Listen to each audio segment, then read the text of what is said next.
जय हिंद दोस्तों, कैसे हैं आप।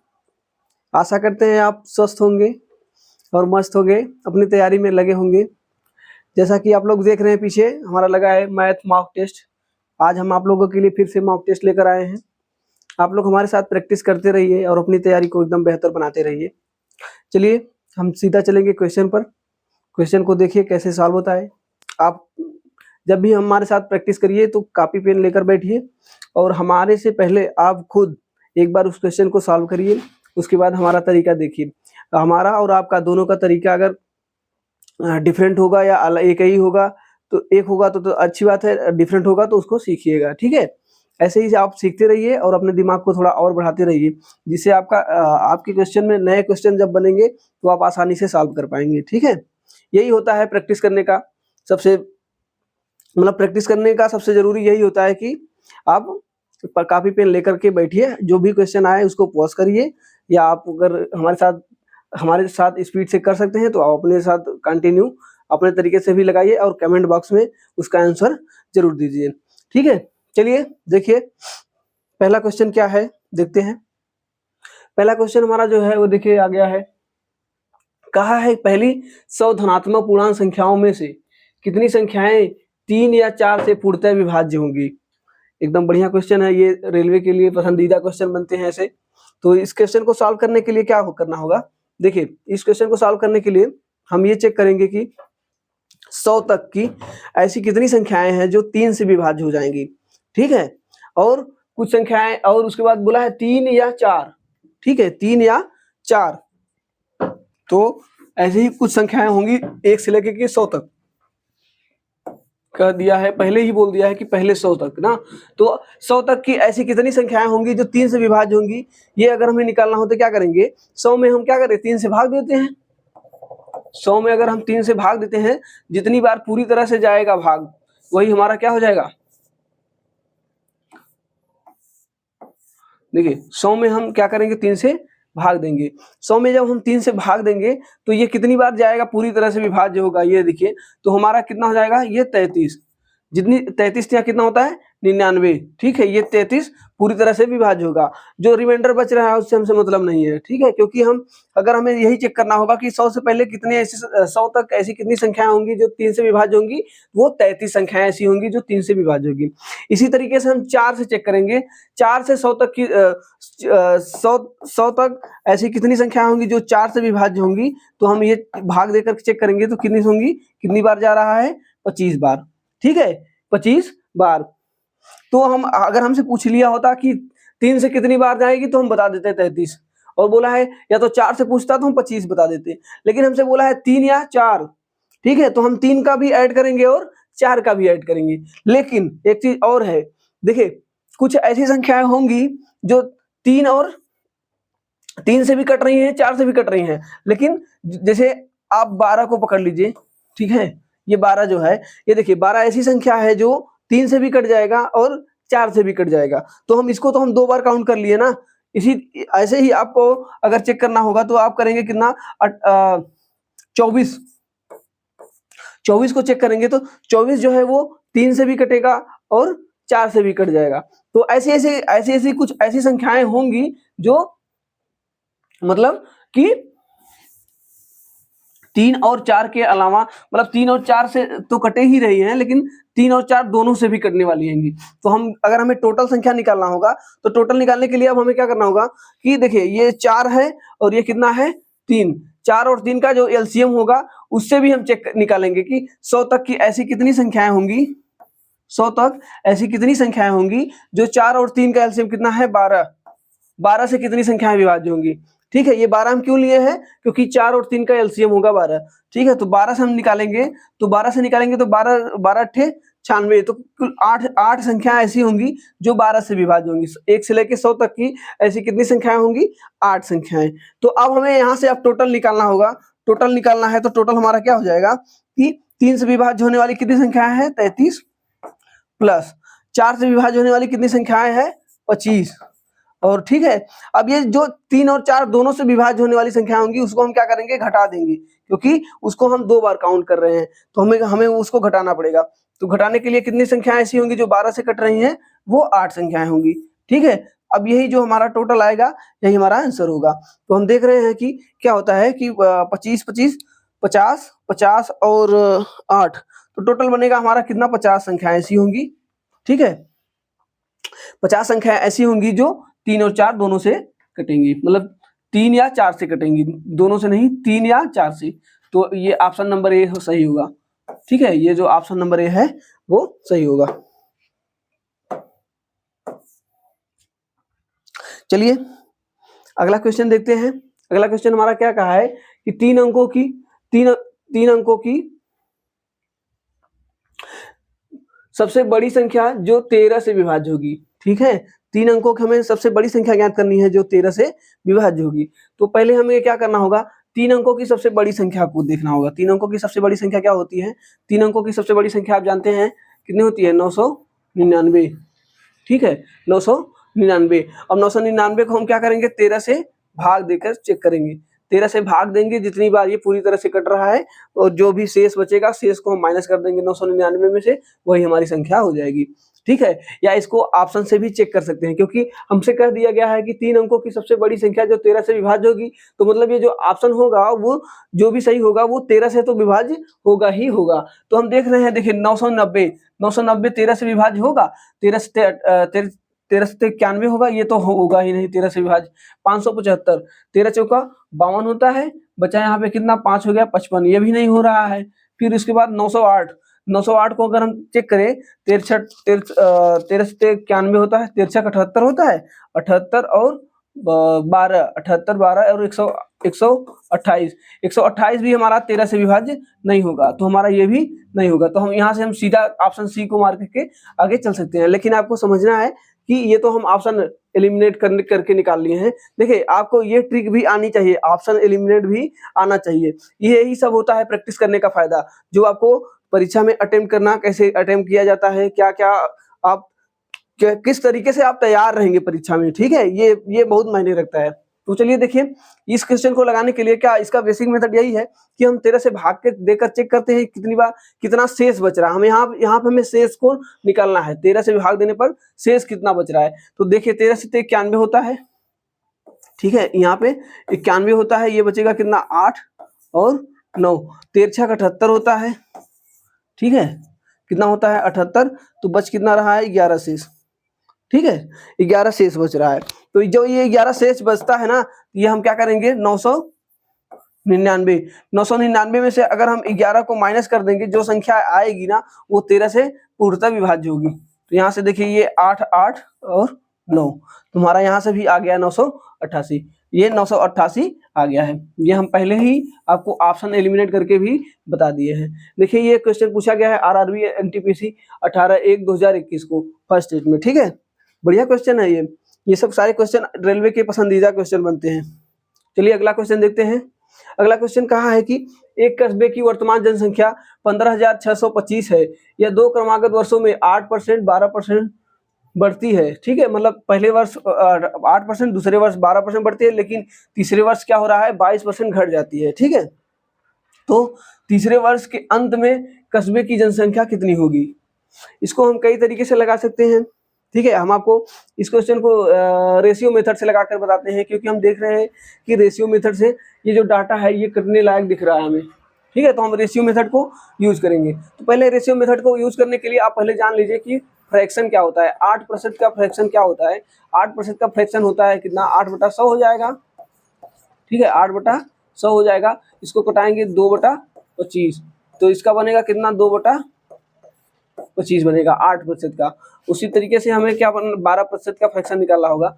12% का फ्रैक्शन क्या निकलता है कि ये देखो 8 था, तो ये 4 होता है तो 1/25, 8 होता है तो 2/25, 12 है तो ये 3/25 बनेगा। ठीक है, कितना बनेगा, 3/25।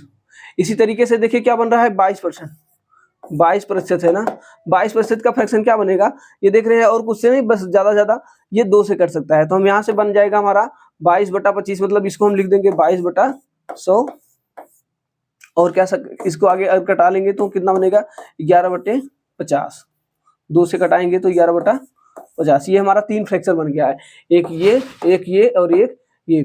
अब देखिए फ्रैक्शन बनने के बाद इसको रेशियो मेथड से कैसे लगाया जाता है समझिएगा।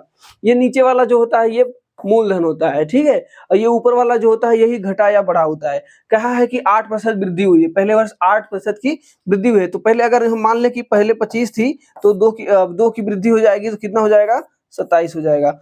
इसी प्रकार दूसरे वाले में 25 से क्या हो रहा है, 25 है और 25 में 3 ऐड होगा तो कितना हो जाएगा, 28 हो जाएगा, ठीक है। और इसी प्रकार अब तीसरे वर्ष, ये देखिए ये तो पहला वर्ष हो गया, ये दूसरा वर्ष हो गया और ये तीसरा वर्ष हो जाएगा, ठीक है।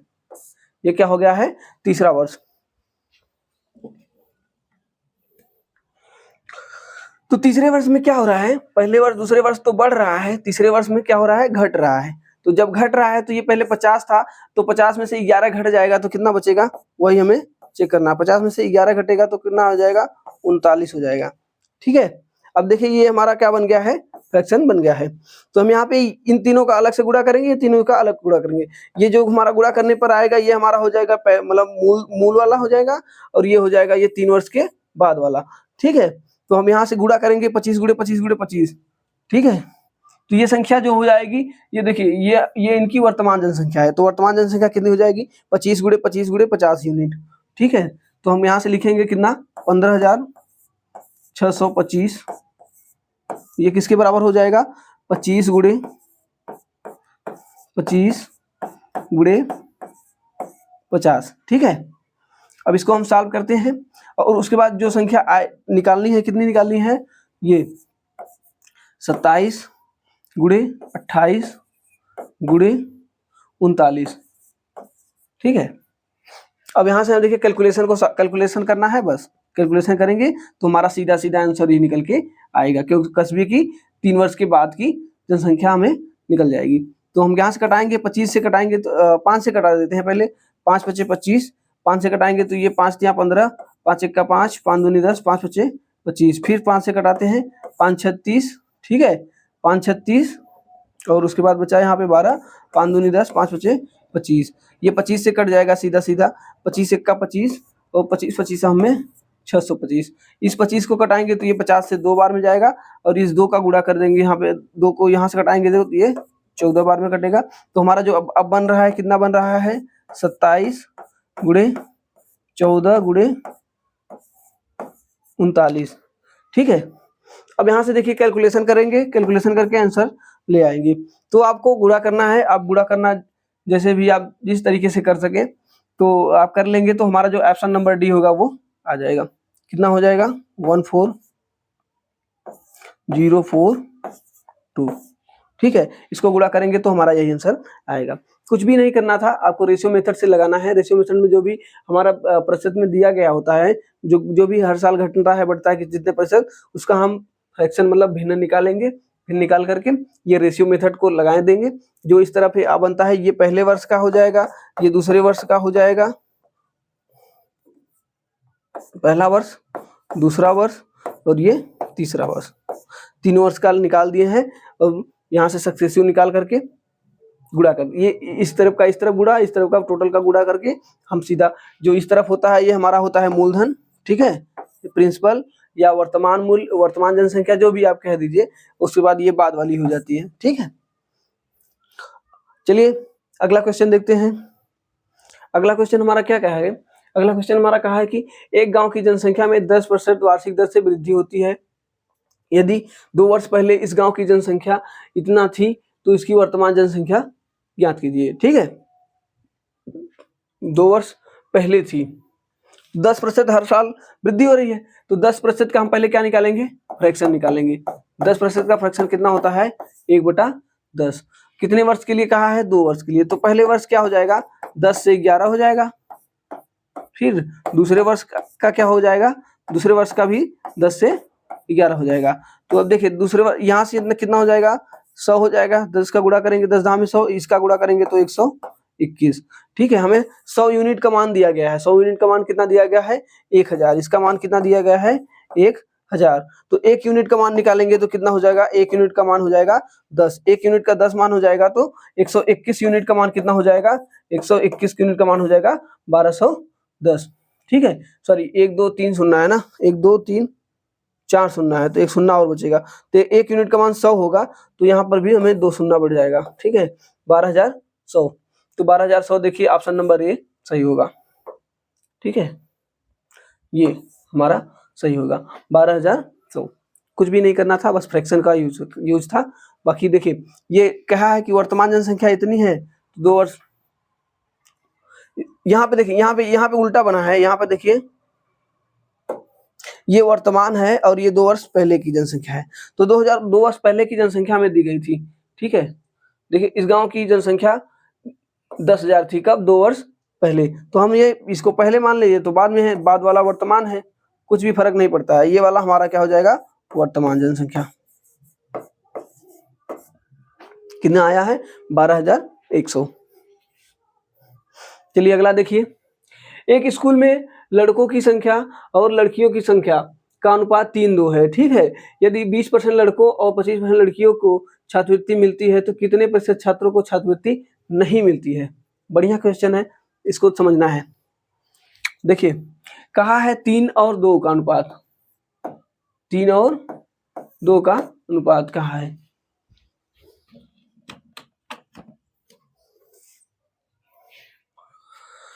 तीन और 2 का अनुपात में क्या है? लड़के और लड़कियां हैं। कौन कौन है? लड़के, ये हो जाएगा बॉय और ये हो जाएगा गर्ल। ठीक है, अनुपात में हम जानते हैं कि अनुपात में दोनों तरफ किसी भी संख्या से गुणा कर दे तो हमें कोई प्रभाव नहीं पड़ता। हम अगर दोनों तरफ 100 से गुणा कर दे, जैसे इसको हम बना दे 300 और इसको बना दे 200, तो भी हमारी अनुपात में कोई प्रभाव नहीं। ये भी 3 और 2 का ही अनुपात है। ये इसको हम इसलिए बनाए हैं कि आसान कर ले, कैलकुलेशन को आसान बनाने के लिए हम इसको 300 और 200 मान लिए। ठीक है, अब कहा है कि यदि 20% लड़कों को ना, लड़कों और 25% लड़कियों को छात्रवृत्ति मिलती है, 300 का 20%, 300 का 20, 300 100% के बराबर है, तो 1% बराबर कितना हो जाएगा? 3 हो जाएगा। तो हम जानते हैं कि 20% का मान कितना हो जाएगा? 20% का मान हमारा हो जाएगा 20 तिहाई 60। देखिए 60 विद्यार्थी को क्या मिलता है? स्कॉलरशिप मिलता है। और क्या बोला है? 25% लड़कियों को, तो 25% लड़कियों को मिलता है, तो 25, ये देखिए 200 जो है हमारा 100% होता है, तो 1% का मान कितना हो जाएगा? 2 हो जाएगा।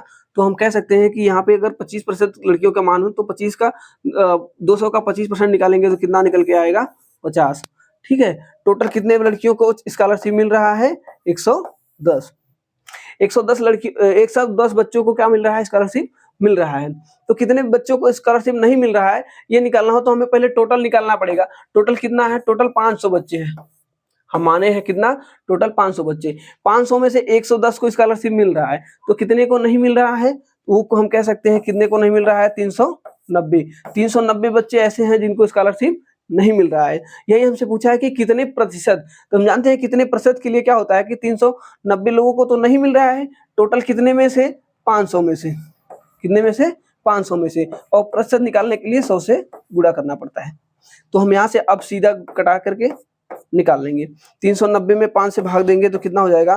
देखिए 5 से 35 और यहाँ पे बच रहा है कितना? 4, 5 × 40।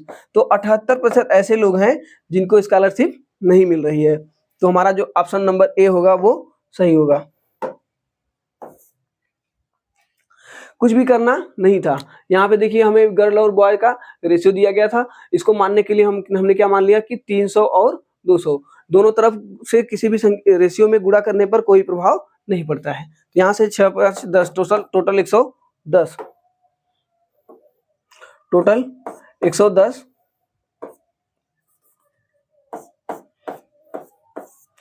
टोटल 110 लोग ऐसे थे जिनको स्कॉलरशिप मिल रही थी और कितने लोग को नहीं मिल रही थी? 390।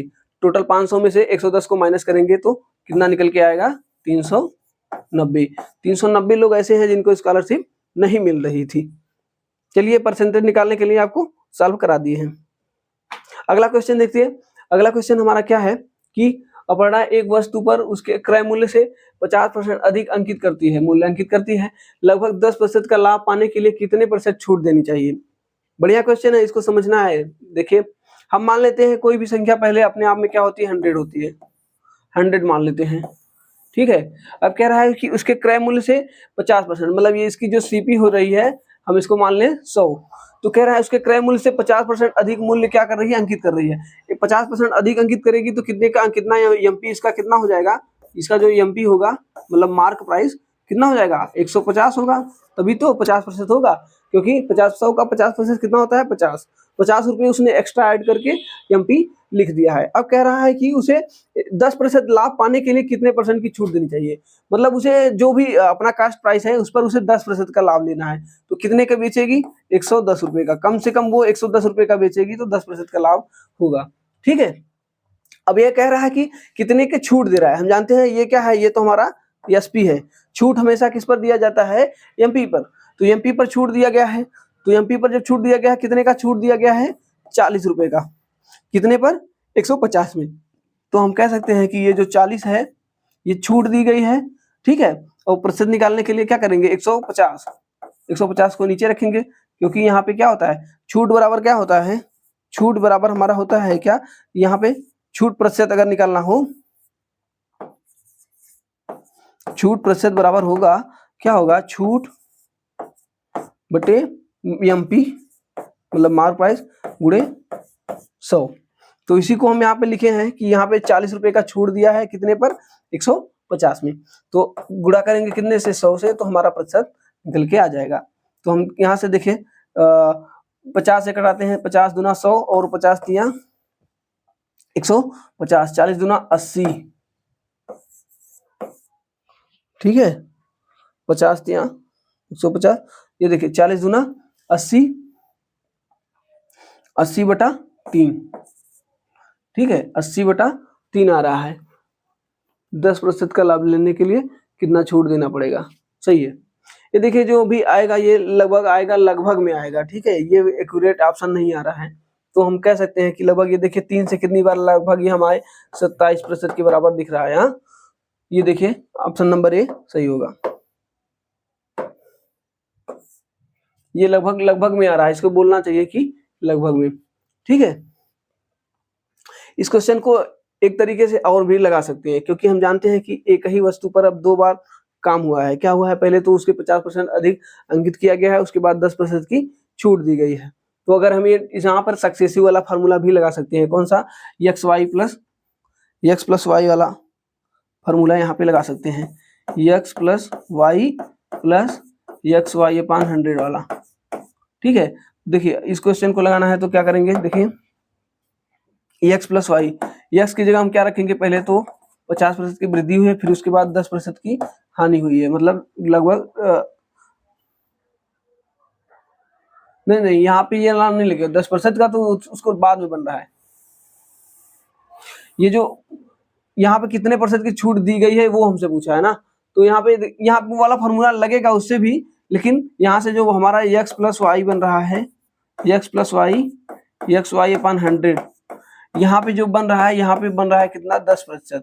ठीक है, इसमें से हमें एक्स का मान दिया है, वाई का मान पूछा है, तो हम यहाँ से करेंगे तो ये कैलकुलेटिव बन जाएगा, कोई मतलब नहीं है, यहाँ इससे नहीं लगा सकते हैं, लगा सकते हैं लेकिन ये ज्यादा लेंदी बन जाएगा। आपको ये वाला मेथड सबसे बेस्ट है। ठीक है, 100 मान करके लगाइए, सबसे बढ़िया तरीका है, तो ये 27% आ जाएगा। अगला देखिए, अगला क्वेश्चन हमारा क्या है, अगला क्वेश्चन है कि दो संख्याओं का अनुपात 3 और 2 है।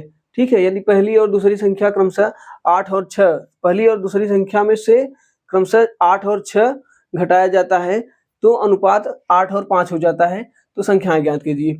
इस तरीके के क्वेश्चन को लगाने के लिए इसका बेसिक मेथड ही सबसे बेस्ट है। ठीक है, या तो बेसिक मेथड लगाइए या आप ऑप्शन को रख करके भी चेक कर सकते हैं। ठीक है, आप डायरेक्ट ऑप्शन रख करके भी चेक कर सकते हैं, क्योंकि दो संख्याएं अनुपात में है तो वो संख्याएं ज्ञात कीजिए। 2 और 3 के अनुपात में कितनी कितनी संख्याएं हैं सब, ये देखिए ये 8 ये कट रहा है, ये इसको कटाएंगे तो हम मान लेते हैं, अगर ऐसे कटाएंगे 8 चौक 32 और ये 8 3 24, ये तो हमारा बन रहा है कितना, 4 और 3 का अनुपात। हमें बनाना कितना चाहिए था, 3 और 2 का। जो भी 3 और 2 का बनेगा वो ऑप्शन, यहाँ पर भी देख रहे हैं 4 और 3 बन रहा है, ये भी हमारा गलत है। और ये देखिए 3 और 2 ये पहले से ही दे दिया है। ठीक है, और यहाँ पे देखिए ये 8 3 24, 3 और 2 ये वाला बन रहा है, या तो बी होगा या तो डी होगा। तो इस तरीके के क्वेश्चन को सॉल्व करेंगे। हम देख रहे हैं ये तो 3 और 2 डायरेक्ट दिया है, इसको हमें ये नहीं समझ में आ रहा है, तो हम इसको चेक करेंगे 24 और 16 को। 24 और 16 को चेक करेंगे तो 24 में से अगर हम 8 निकाल दें तो कितना बचेगा, 24 में से अगर हम 8 निकालते हैं तो कितना बचेगा, 16 बचेगा, और 16 में से 6 निकालते हैं तो कितना बचेगा, 10 बच रहा है। ठीक है, अब इसको हम कटा देंगे 2 से तो 8 और 5, तो हमारा ऑप्शन नंबर बी सही होगा। इसको हम ऑप्शन मेथड से तो हम तुरंत 2 सेकंड में लगा लिए, लेकिन आपको मेथड भी आना चाहिए। ठीक है, मेथड भी आना चाहिए, वो मेथड को सिखाते हैं आपको, मेथड कैसे कैसे लगाना होता है। देखिए कहा है 3x, अगर देखिए 3 और 2 का अनुपात माना है तो हम इसे मान सकते हैं क्या, हम इसको 3x मान सकते हैं और इसको 2x मान सकते हैं। ठीक है, दोनों तरफ x से गुणा कर देंगे तो कोई प्रभाव नहीं पड़ेगा। कह रहा है यदि पहली और दूसरी संख्या में क्रमशः 8 और 6 घटाया जाए, हम कह सकते हैं कि अगर यहाँ से हम 3x माइनस 8, ठीक है, बटे, हम जानते हैं ये दो अनुपात के बाद वाला संख्या होता है वो बटे में लिख सकते हैं 2x माइनस 6, और इसके बराबर कितना बन रहा है, 8 और 5। यही हमारा क्वेश्चन कहा था। अब यहाँ से हम सॉल्व करके x का मान निकाल लेंगे, बस वही उसी से हमारा आंसर आ जाएगा। तो देखिए कैसे निकालेंगे, 5 का गुणा यहाँ पे कर लेंगे, 8 का गुणा यहाँ पे कर देंगे। 5 का गुणा यहाँ पे करेंगे तो 5 तिया 15x माइनस 8 पंचे 40, और इसका गुणा 8 से करेंगे तो 8 दूनी 16x और 8 छंग 48। ठीक है, अब देखिए ये 48 को हम इस तरफ ले जाएंगे और इसको इस तरफ ले आएंगे। ठीक है, तो क्या हो जाएगा, ये 15x उस तरफ जाएगा तो माइनस हो जाएगा, तो बनेगा कितना x बराबर, ये 40 है और ये 48 है, इस तरफ आएगा तो 8 बचेगा। ठीक है, तो x का मान हमारा कितना आ गया है, 8 आ गया। x का मान 8 आ गया है तो संख्याएं कितनी हो जाएंगी, 3x बराबर कितना हो जाएगा, 8 3 24 और 8 दूनी 16, वो संख्या हो जाएगी 24 और 16। ऑप्शन नंबर बी सही होगा। ठीक है, चलिए अगला क्वेश्चन देखते हैं। अगला क्वेश्चन क्या है कि एक छोटी कंपनी में महिला और पुरुष कर्मियों की संख्या का अनुपात 2:3 है। यदि कंपनी में पुरुष कर्मियों की संख्या 90 है तो कंपनी में कर्मियों की संख्या, मतलब कुल कर्मियों की संख्या कितनी है। ठीक है, देखिए यहाँ पे हमें क्या क्या दिया गया है, महिला और पुरुष, महिला और वुमेन और मेन। ठीक है, वुमेन और मेन का अनुपात कितना दिया है, 2 और 3। और क्या दिया गया हमें, पुरुष, यदि पुरुष कर्मियों की संख्या कितनी है, 90, मतलब 3 यूनिट का मान कितना है, 90, तो 1 यूनिट का मान कितना हो जाएगा, 1 यूनिट का मान हमारा हो जाएगा 30। तो टोटल हमें पूछा है, टोटल हम क्या करेंगे, तो इसको जोड़ देंगे, कितना हो जाएगा, 3 2 5 यूनिट, 5 गुणे 30 बराबर कितना हो जाएगा, 150।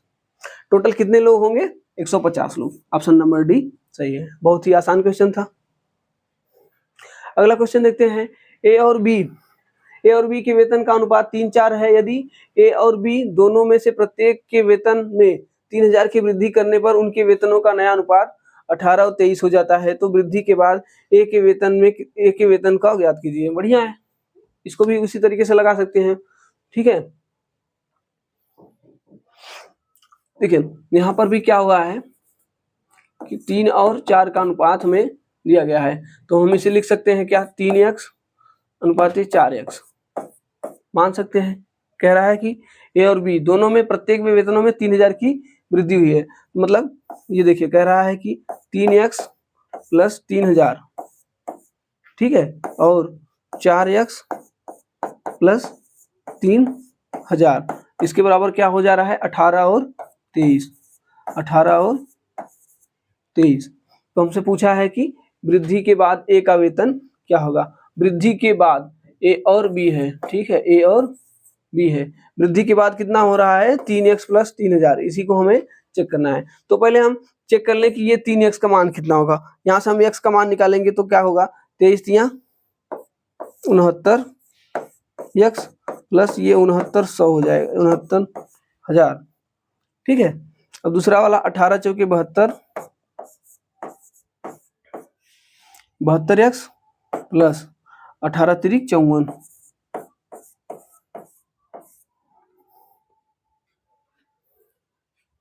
69 18 तिरिक 54। ठीक है, अब ये वाला हम इस तरफ ले आएंगे, इसको इस तरफ ले जाते हैं, तो देखिए 69 में जाएगा तो कितना बचेगा, 3x,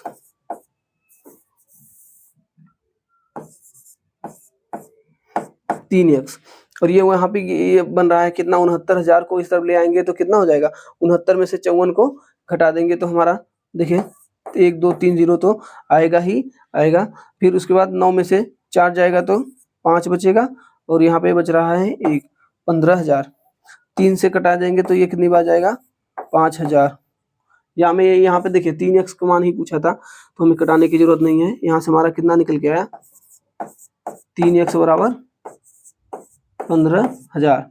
तो ये तो क्या था 15,000, पहले कितना, पहले a का मूल्य कितना था, 3x था, तो 3x का मान कितना था 15,000, मतलब पहले उसका 15,000 था, उसके बाद 3,000 की उसमें क्या हुई है, वृद्धि हुई है। 15,000 में 3,000 की वृद्धि हो जाएगी तो कितना हो जाएगा, 18,000,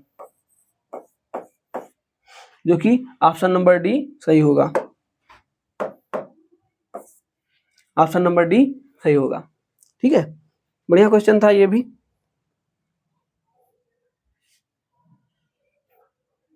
अगला क्वेश्चन देखते हैं। अगला क्वेश्चन कहा है कि हमें 7 और 9 में से प्रत्येक में कितना जोड़ना चाहिए ताकि इस प्रकार की बनी दो संख्याओं का अनुपात 13 और 14 हो जाए। ठीक है, तो इस तरीके के क्वेश्चन को हम ज्यादा कम से कम समय में करने के लिए ज्यादा कुछ नहीं, ऑप्शन को ही रख करके चेक कर सकते हैं। ऑप्शन को रख कर चेक करेंगे तो बहुत ही आसानी से सॉल्व हो जाएगा। देखिए, हमें लाना है 13, जो संख्या होगी 13 और 14 के अनुपात में हो जाएगी, तो वो जो संख्या होगी, पहली संख्या वो 13 से कटेगी। हम साथ में ऐसी कौन सी संख्या जोड़े जो 13 से कट जाए, अगर हम 19 जोड़ देंगे तो कितना हो जाएगा, 26 हो जाएगा, ये कट सकता है, सही है। 18 जोड़ेंगे तो 13 से नहीं कटेगा, 17 जोड़ेंगे तो नहीं कटेगा, 17 7 कितना होता है, 24 होता है, नहीं कटेगा, 16 7 22 होता है, नहीं कटेगा। तो हमारा जो ऑप्शन नंबर ए होगा सही होगा। बस हम कुछ भी नहीं चेक किए, बस हम ये चेक कर लिए कि अगर जोड़ने के बाद वो संख्याएं 13 के 14 के अनुपात में हो रही है तो वो संख्या 13 से अवश्य विभाज्य होंगी। तो ऐसी कौन सी संख्या होगी जो 7 में जोड़ने पर 13 से विभाज्य होगी, तो 7 में अगर हम 19 में 7 जोड़ेंगे तो कितना हो जाएगा, 26 हो जाएगा, ये 13 से विभाज्य होगी। बाकी ये सब सारे के सारे क्या हो जाएंगे, सब में जोड़ेंगे तो कुछ भी नहीं बनेगा। आप चेक कर लीजिए, आपको सिखाते हैं। 18 में 7 अगर हम जोड़ते हैं तो कितना हो जाएगा, ये 25 हो जाएगा, ये 13 से तो नहीं कटेगा। ठीक है, अगली संख्या क्या हो रही है, 17 में अगर हम 7 जोड़ते हैं तो कितनी हो जाएगी, 17 7 24, ये भी हमारी संख्या 13 से नहीं कटेगी। अगली संख्या क्या हो रही है, 16 में 7 जोड़ेंगे तो कितना हो जाएगा, 16 7 23, ये भी 13 से नहीं कटेगी। तो हम देख रहे हैं ये 3 ऑप्शन एलिमिनेट हो गए हैं, तो पहला ऑप्शन जो होगा वो सही होगा। और बाकी लगाना है तो लगाने के लिए कुछ भी नहीं करना है, यहाँ पे दिया है जो 7 प्लस 7 प्लस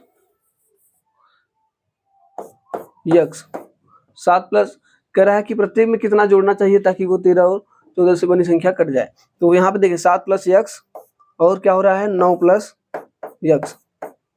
ठीक है, 9 प्लस यक्स बराबर कितना हो जाएगा, 13 और 14, 14 7 98 प्लस 14 यक्स बराबर ये यहाँ से कटेगा, 13 9 117 प्लस 13 यक्स, ये 13 इस तरफ आएगा तो बचेगा यक्स, और ये 98 उस तरफ जाएगा तो कितना हो जाएगा, 17 2 19, यक्स का मान हमें कितना पता चल गया, 19। तो यहाँ पे हमें कितना जोड़ना पड़ेगा, 19, बस यही हमें निकालना था, कुछ भी नहीं था।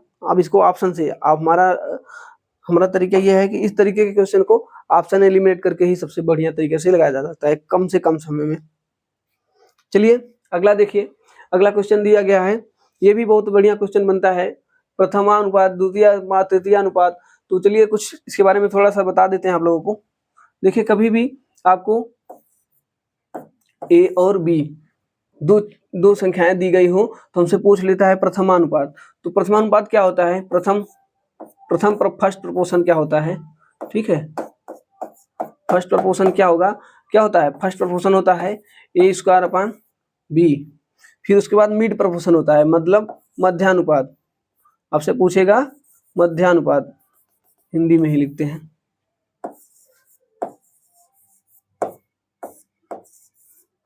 मध्यानुपात क्या होता है, मध्यानुपात जो होता है अंडर रूट में ए बी। ठीक है, उसके बाद पूछता है कि तृतीयानुपात।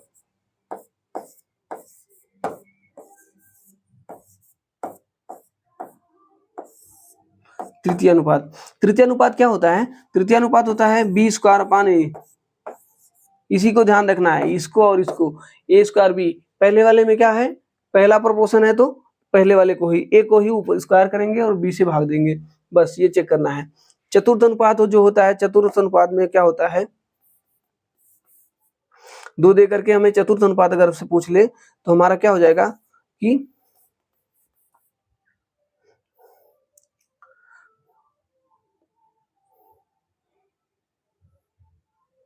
चतुर्थ अनुपात बनाना हो तो हमें यहाँ पे बनाना होता है ये इस तरीके से, ठीक है। तो इसका क्या मतलब होता है कि बी का गुणा इसका इस तरफ गुणा, तो एक्स का बराबर क्या हो जाएगा, बी स्क्वायर ए। तो ये तो तृतीय अनुपात ही बन जाएगा। चलिए ए और बी, हमारा क्वेश्चन क्या कहा है, चतुर्थ अनुपात जो होगा उसमें कम से कम 3 दिया रहेगा तो निकलेगा चतुर्थ अनुपात। ये देखिए ये 3 वाला सबसे ज्यादा जरूरी होता है, ये 3 आपको आना चाहिए। इस क्वेश्चन में कहा है तृतीय अनुपात, तो तृतीय अनुपात मतलब थर्ड प्रोपोर्शनल।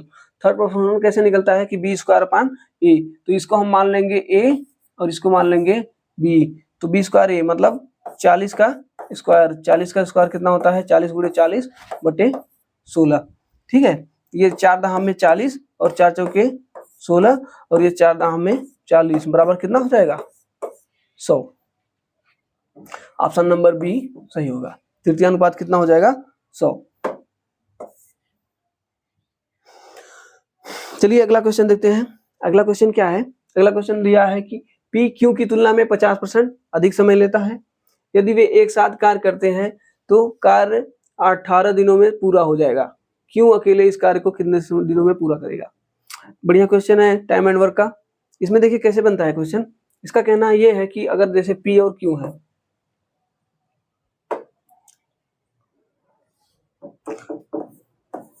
पी है और एक क्यू है, तो इनका जो टाइम का रेशियो है, काम उतना ही करना है, ठीक है। टाइम का रेशियो जो कि कहा है कि टाइम जो है अधिक समय लेता है। मान लेते हैं कि ये अगर 2 समय ले रहा है तो पी क्यू की तुलना में 50% अधिक समय लेता है। देखिए समय जो होगा क्यू का हमारा अगर समय मान ले 2 समय ले रहा है तो पी कितना लेगा, इसका 50% अधिक लेगा तो कितना हो जाएगा, 3 समय होगा, ठीक है। तो इसका जो क्षमता हो जाएगी, क्षमता उल्टा होता है, जानते हैं कि जिसका टाइम ज्यादा लग रहा है तो वो उसका जो क्षमता होगा वो कम होगा। तो हम कह सकते हैं कि अगर यहाँ पे इनकी जो इफिशियंसी होगी, इफिशियंसी इनका उल्टा हो जाएगा, 2 और 3 का, ठीक है, 2 और 3 का। तो कह रहा है कि अधिक तुलना में एक साथ क्या करते हैं तो 18 दिनों में पूरा हो जाएगा, ठीक है। अगर दोनों मिलकर कार्य करें तो 18 दिनों में पूरा कर सकते हैं। तो दोनों की क्षमता को अगर ऐड करके काम कराया जाए, 3 और 2 कितना हो जाएगा, 5। 5 गुणे 18, ये हमारा क्या निकल के आएगा, 90।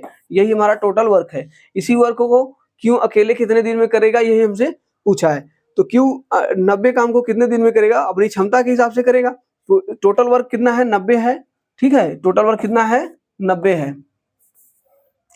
टोटल वर्क 90 है। इसको क्यों की क्षमता कितनी है, 3 है, क्यों की क्षमता 3 है, 3 से भाग देंगे तो 30 तिया 90। तो ये जो 30 दिन में ये पूरा करेगा। क्यों अगर अकेला काम करे, क्यों कितने दिन में करेगा, 30 दिन में।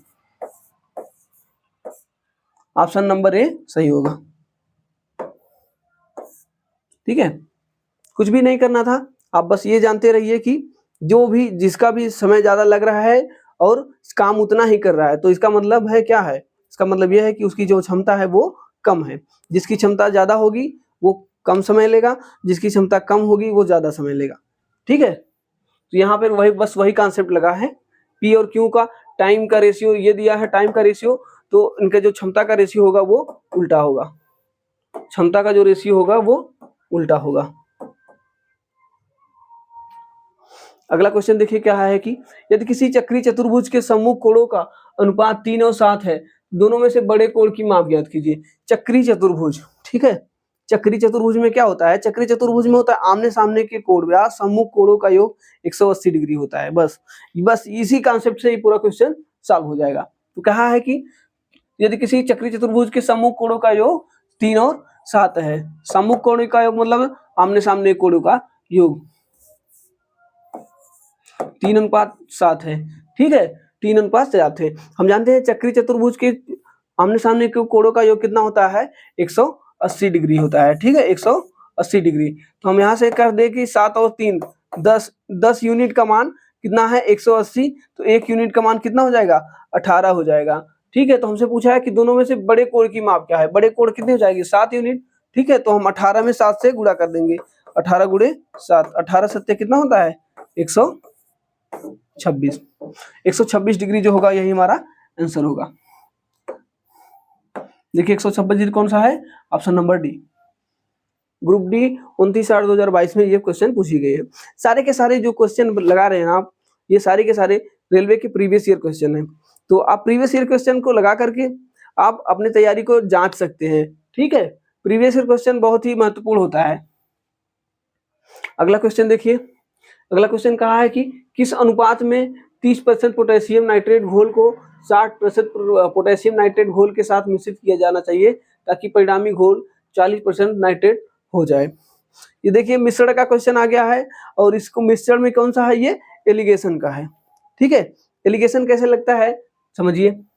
एलिगेशन का क्वेश्चन को लगाते हैं, इस क्वेश्चन को लगाते हैं एलिगेशन मेथड से। एलिगेशन मेथड में क्या कहता है कि पहले क्या है 30% का क्या है घोल है,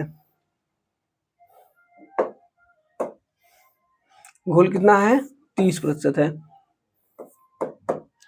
पहले पोटेशियम नाइट्रेट का घोल कितना है 30% है और दूसरे वाले में कितना है 60% है, ठीक है। इन दोनों को मिलाएंगे तो 40% बनना चाहिए, कितना 40% घोल बनना चाहिए। इनको किस अनुपात में मिलाया जाए यही हमसे पूछा जाता है। तो मिश्रण एलिगेशन में यही होता है कि बड़े में से छोटे को घटाया जाता है।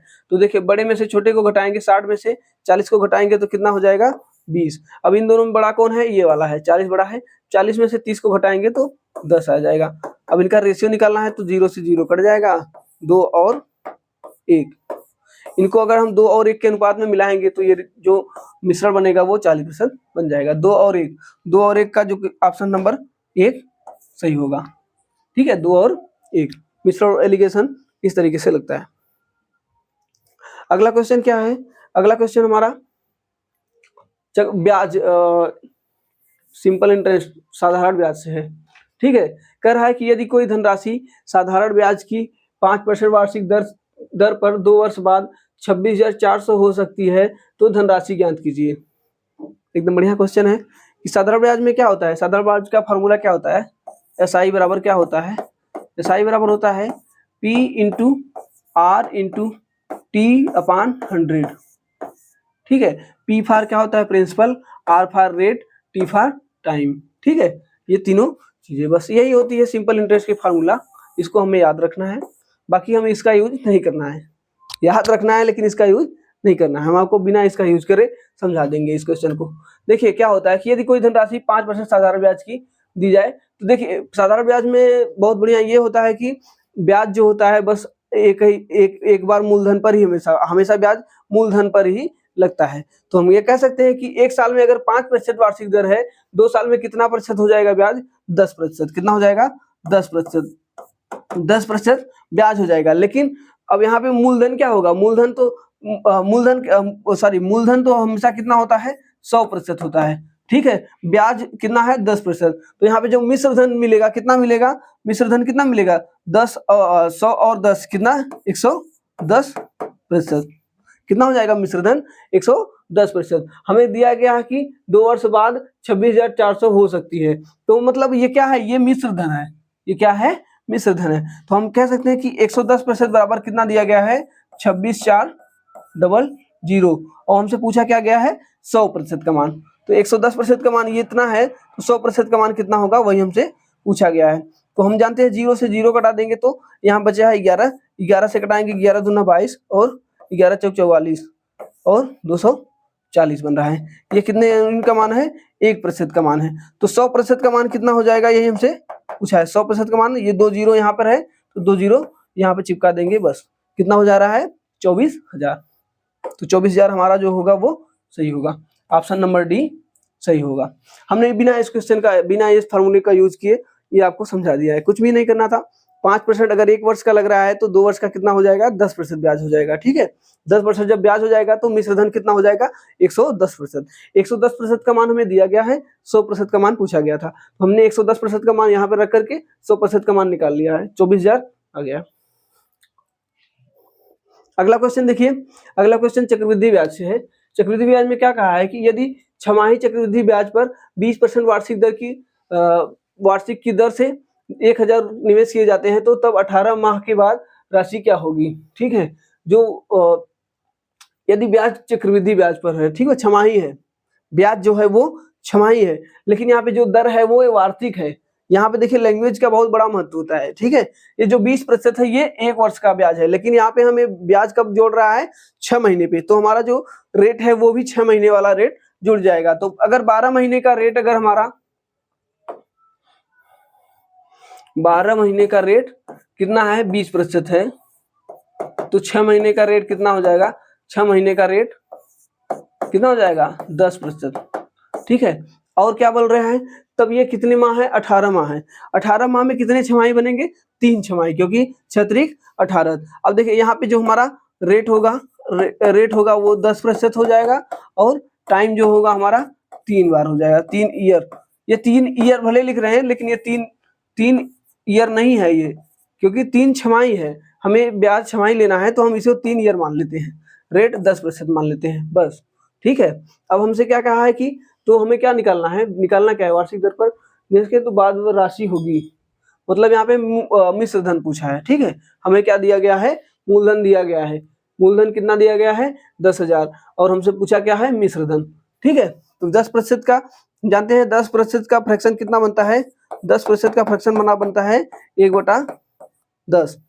ठीक है, 1/10, तो क्या हो जाएगा, 10 से 11, पहले वर्ष, दूसरे वर्ष भी 10 से 11, तीसरे वर्ष भी 10 से 11। ये चक्रवृद्धि ब्याज निकालने का तरीका है। यहाँ से क्या निकलता है, हमें देखिए मूलधन दे करके मिश्र धन पूछा गया था, तो हम यहाँ से देखिए इस तरफ जो निकलता है वो मूलधन आता है, मूलधन होता है, और इस तरफ जो निकलता है वो क्या होता है, मिश्र धन। ठीक है, यहाँ से देखिए 1,000 यूनिट, ये क्या है, मूलधन है। 1,000 यूनिट बराबर कितना दिया गया है हमें, 1,000 यूनिट बराबर दिया गया है 10,000। ठीक है, तो 1 यूनिट बराबर कितना आ जाएगा, 1 यूनिट बराबर हमारा हो जाएगा 10, तो यहाँ पे देखिए कितना है, 1331 है, मिश्र धन कितना है, 1331, तो 1 0 इसमें भी चिपका देंगे, यही हमारा हो जाएगा आंसर। ठीक है, ये हमारा अमाउंट हो जाएगा, यही हमसे पूछा गया था, कितना आया है, 13,310। ऑप्शन नंबर बी सही होगा। चलिए अगला क्वेश्चन देखिए, अगला क्वेश्चन हमारा टाइम एवं स्पीड से दे दिया गया है। देखिए कहा है कि एक कार 5 घंटे में 275 किलोमीटर की दूरी तय कर सकती है, यदि इसकी चाल 5 किलोमीटर प्रति घंटा कम कर दी जाए तो कार 250 किलोमीटर की दूरी तय करने में कितना समय लेगी। पहले तो हमें क्या निकालना पड़ेगा, पहले हमें चाल निकालना पड़ेगा। चाल बराबर क्या होता है, चाल बराबर आप लोग जानते हैं क्या होता है, चाल बराबर होता है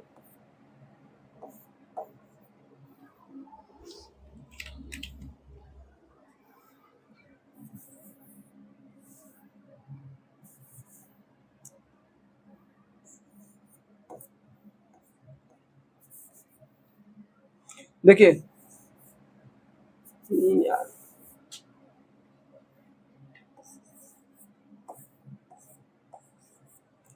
चाल बराबर होता है क्या, दूरी बटा समय।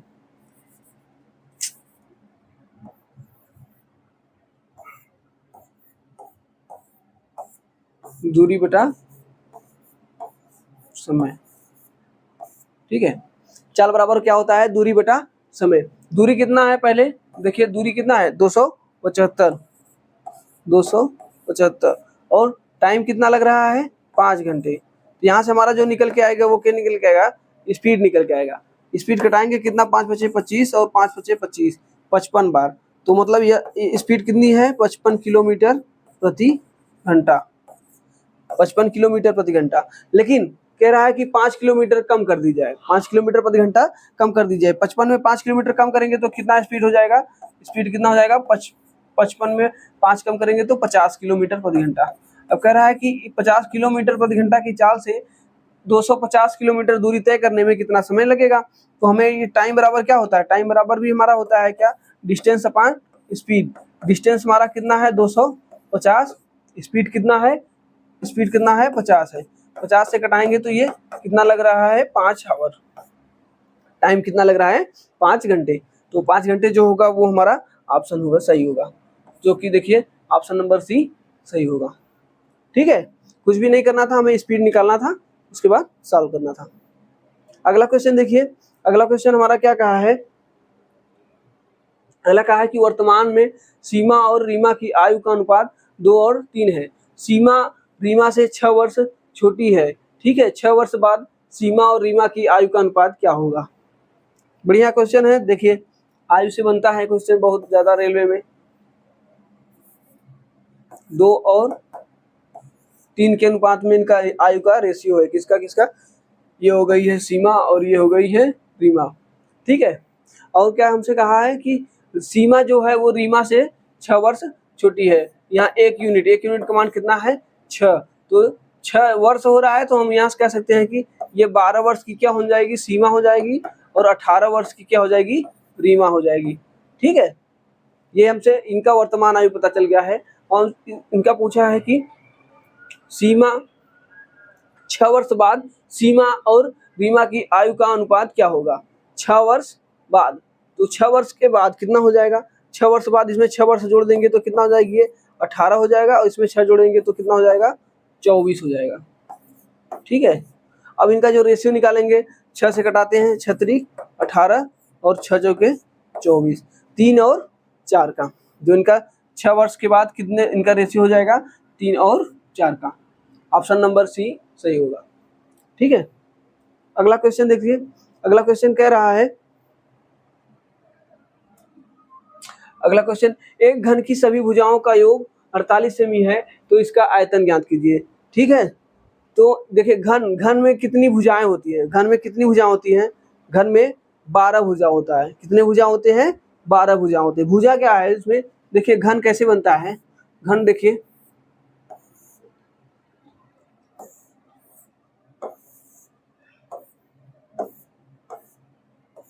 ये घन है, तो घन की भुजा क्या होती है, सभी भुजाएं क्या होती हैं, आपस में बराबर होती हैं। तो देखिए 1 2 3, फिर है 4 5 6, उसके बाद 7 8 9, फिर 10 11 12, कितनी भुजा हो गई है 12 भुजा। ठीक है, कहा है कि सभी भुजाओं का योग 48 है, तो 12 भुजा का योग, ठीक है 12 x का मान कितना दिया गया है 48, तो एक का मान कितना हो जाएगा 4। ठीक है, मतलब जो एक भुजा है वो कितनी है 4 है, 4 सेमी है। तो इनका आयतन ज्ञात कीजिए। हम जानते हैं घन का आयतन क्या होता है, घन का आयतन होता है a क्यूब, मतलब भुजा क्यूब, भुजा का मान कितना है 4 है, तो 4 का क्यूब कितना हो जाएगा 64, 64 क्या हो जाएगा सेमी स्क्वायर, सेमी क्यूब होगा। ठीक है, 64 सेमी क्यूब, जो कि ऑप्शन नंबर कौन सा सही है, सी वाला। ठीक है, कुछ भी नहीं करना था, यहाँ पे भुजा का मान निकालना था, बस भुजा का मान निकाल लीजिए, घन का आयतन आप लोग जानते ही हैं। अगला क्वेश्चन, बस आज के लिए कुछ इतने ही क्वेश्चन थे।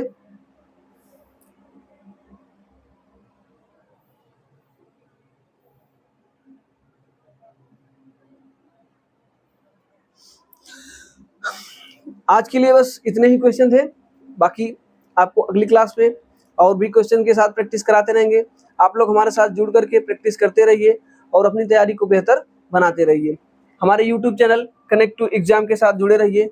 हमारे इस चैनल पर आपकी बहुत सारी कक्षाएं चल रही हैं। ठीक है, कक्षाएं में हम मैथ पढ़ाते हैं और हमारी टीम में साइंस चलता है, रीजनिंग चलता है, हिंदी की क्लासेस चल रही है, क्योंकि यूपी पुलिस की एग्ज़ाम अभी फिर से होने वाली है, आरओ की एग्ज़ाम फिर से होने वाली है, तो आप लोग उसके लिए भी तैयार रहिए। बाकी रेलवे के लिए स्पेशल हम लोग चला ही रहे हैं कि मैथ का क्लास हम ही लेते हैं, अमित सर हैं आप लोगों के लिए रीजनिंग का क्लास लेते हैं, शिवा सर हैं साइंस का क्लास ले रहे हैं, और जीके जीएस के भी क्लासेस चल रहे हैं, करंट अफेयर्स के भी क्लासेस स्टार्ट होने वाले हैं।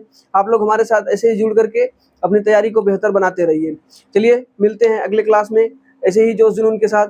धन्यवाद।